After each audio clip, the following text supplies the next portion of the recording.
When I turned 10, my family moved to the United States from Ethiopia. Everything about America was amazing. The land of opportunities, the people, and the culture. I was in love with the place. Because of the financial success of my dad, it was rather simple for us even to immigrate. I was in high school when I met Sander, a guy who would later become my husband.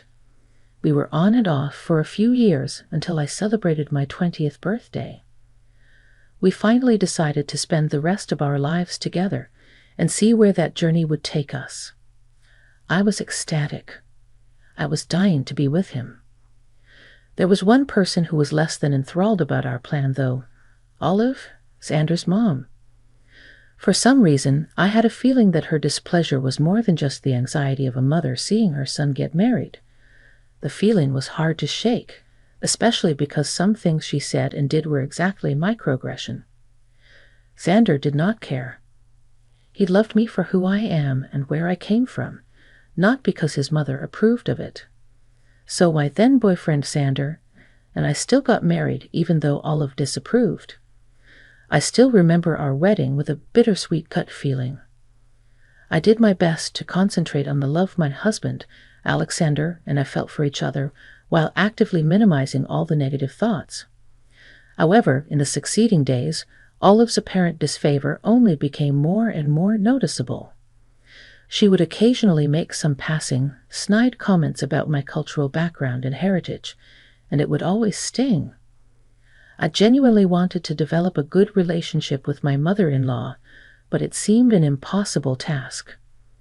Alexander attempted to help, but he offered little help in terms of advice. He loved his mother, but he loved me as well, and didn't want to get in between us. He assured me that he would talk to her about me, but in the subsequent month, nothing really changed. Olive's microaggression still persisted. She would mainly make backhanded compliments, ask very personal questions about my background, and in essence, make me feel like an outsider in my own family. It took its toll on my mental well-being. Nonetheless, Alexander and I attempted to settle in. We got our place, and we tried to devote the lion's share of our energy to work and different projects. But yet again, we could feel Olive disapproval just hanging in the air. So once she made a comment one day, I snapped. I always tried to remain calm and polite, and even now, I can't say that I regret that. However, this time, her comments hurt so deeply that I finally lost my composure. I shouted at her, which I had never done before. I made it abundantly clear that I was tired of her offhand remarks and the way she made me feel so unwelcome in her family. I bear the responsibility behind my reaction. Every choice I made was in my control and was done in complete freedom. However, I also believe Olive contributed to the outcome. Opinion? That does not feel like an opinion. It feels more like you are always on my case because of where I come from. I am not a second-rate human. I deserve respect as much as every other person. I meant no offense, but you are always so careful about something. It is not about being careful. It shoots me to treat me with kindness. Whether you wish to or not, I am your daughter-in-law, and you have no choice but to treat me with public kindness. Well, then maybe if you tried just a little to fit in, then I would not have to speak. What do I have to fit in from? I have lived here all these years, just as you have. This is my house as it is yours, and I have no responsibility to change me to please you. You know more. I did not ask for you to marry my son. I did not need you to marry my son to have different plans for him. That's not fair. We love each other, and you should be the only one who sees that. Maybe if you lived in a more conservative background, I'd be more respectful. You know what? I don't need your respect. My origin is the only thing I'm proud of, and I won't let you use it against me. Your ignorance isn't my problem. Maybe if you had married someone that came from your background, we would have no problem. That's not the point. We are married, and you need to respect that. Your lack of approval is hurting our relationship, and I won't let you do that. I never thought you would talk to me like this. Why do you have to be so violent? Maybe you never thought I would react, but I won't let you destroy me. I'm done trying to make you happy. Okay then, if that's how you feel, maybe it's better if we stay apart. Oh, it's okay with me. I deserve to be with people that love me and want me to succeed. Why are you making things so difficult? Why do you have to make it difficult for me to change? I'm part of your family now, and you should learn to see me as one. If you can't, please feel free to stand aside. Fine, do whatever you want to. I will. Thanks, and I hope you see yourself in a mirror sometime. I'm going now. Maybe next time when you learn to respect me, I'll come by. Goodbye. I left the room after that, feeling a mix of anger and sadness. It was hard to confront Olive like that, but I knew it was the right decision. I also knew that my relationship with her was over from that point, or at least it was so severe that our connection would never be the same. But I didn't regret anything. I deserved respect, and I wasn't going to put up with any more microaggression and comments that were meant to hurt me.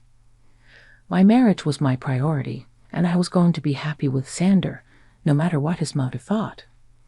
Surprisingly, Xander took my side when I told him what happened. He told his mother to treat me with respect. Then everything took an even more dramatic turn.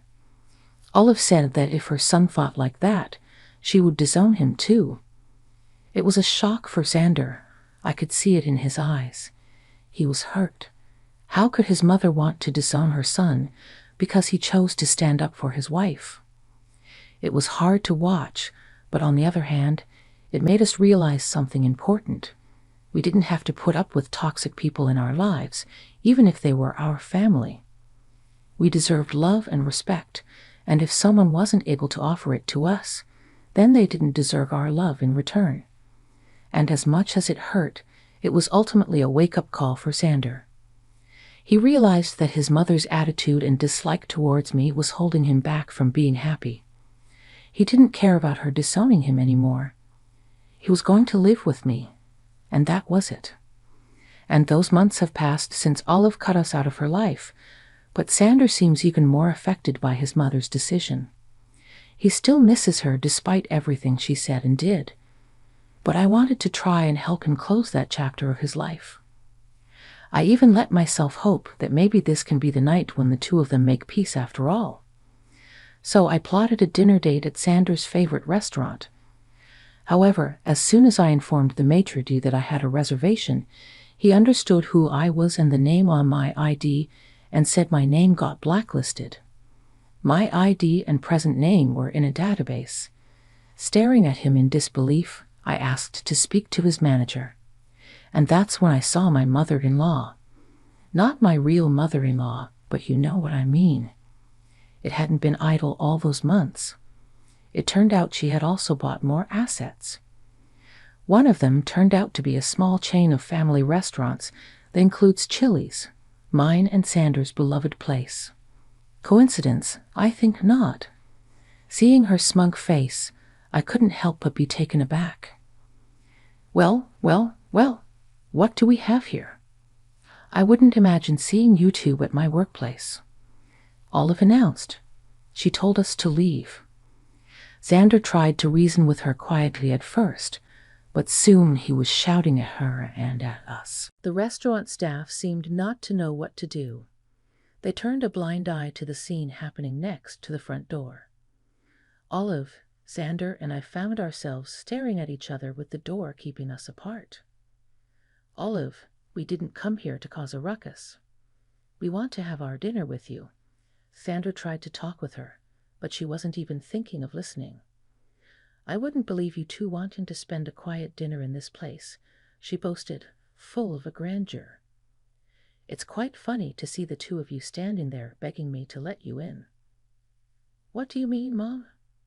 We always enjoyed it here, and now all of a sudden you're not allowing us in. Actually, Xander, it's quite simple. When you decided to idiotically marry this person, I warned you, and you wouldn't listen to me. So I had to come up with a way of stopping you.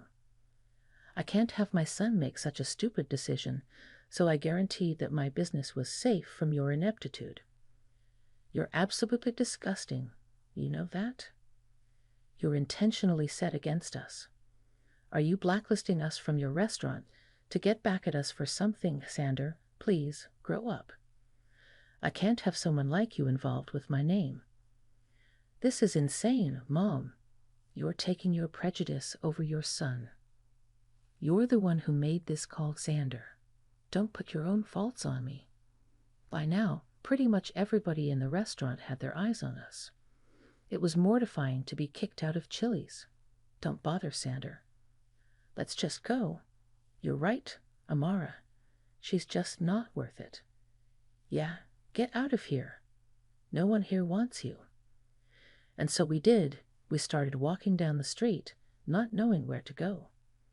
Sander was so upset, and I just listened to him pour his heart out on how much he loved Chili's. Babe, it's going to be fine.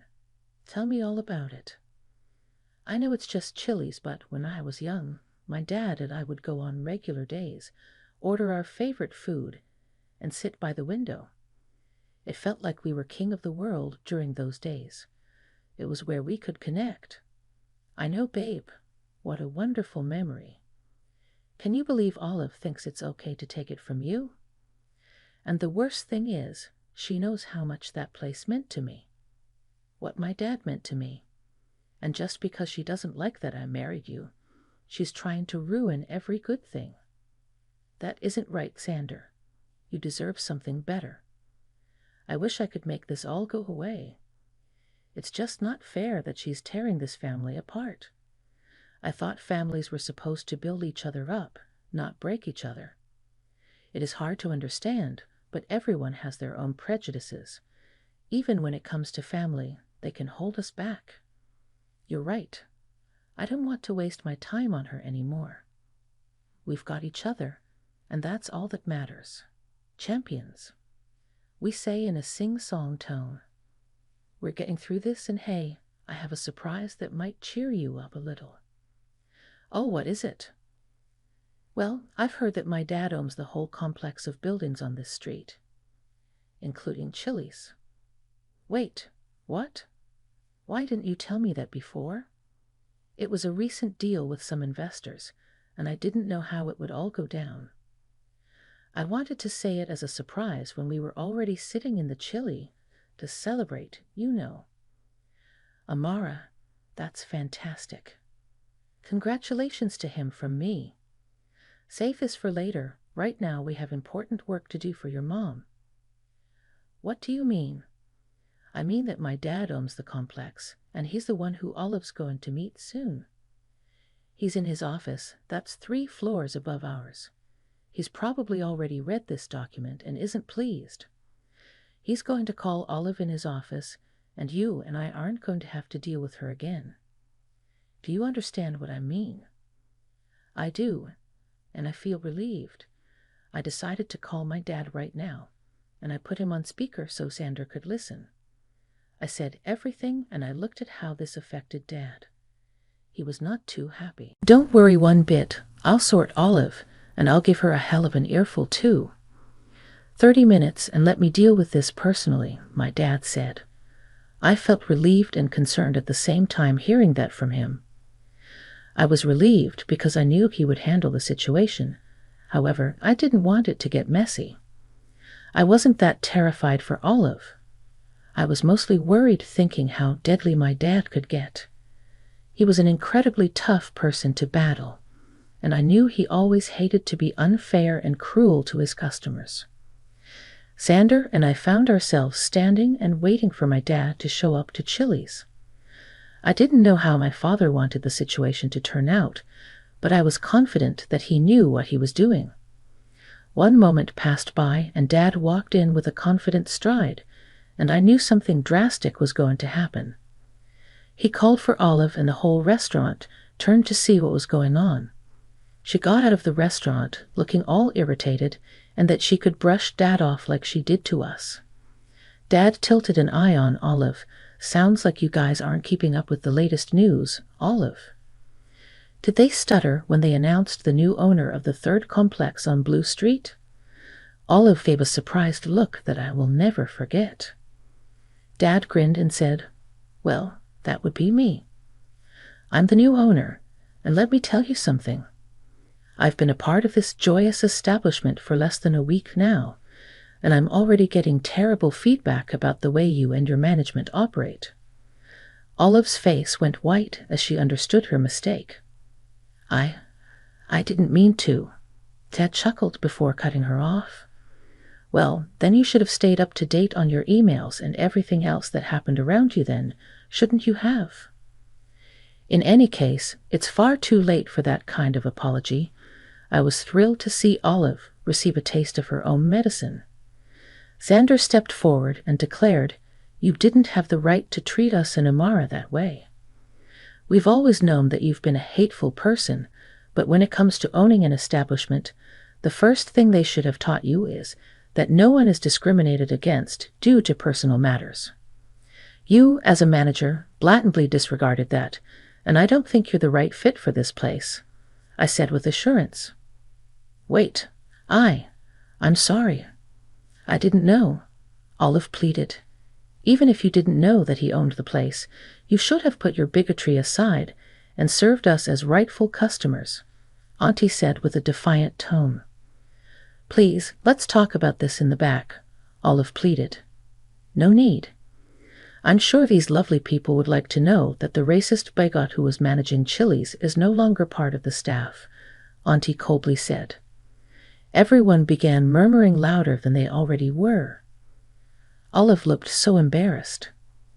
Xander and I went to the back of the bar, amused with ourselves getting our way after constantly being verbally abused by her. My dad kicked her out, stating he would get security to drag her out if she didn't want to cooperate. She was so ashamed, she looked like she was about to cry. So she began her walk of shame outside, with Olive walking out. The energy in the restaurant switched quickly. People started clapping and cheering on Olive, and you know they're outside in the parking lot. Xander and I rushed over to my dad and hugged him. "You're the best, Dad," Xander cheered. Dad chuckled and patted both of us on the back. "It was my pleasure, my dear. I couldn't stand seeing you two go through all the stress because of her." He then went to the kitchen to find out who was the next in command to appoint them as the acting manager, considering the drama that just happened. He then returned to us and explained that he had some work-related matters to attend to, as well as the task of officially dismissing Olive and handling the papers for the new acting manager. "Okay, my work here is done for now. You two enjoy your meal in the house." As we sat down at a table, I couldn't help thinking about the mix of emotions I had. I was still processing everything that had just happened. The two of them got kicked out, and I couldn't believe how fast all of this happened. But I was also grateful to have my dad by our side supporting us.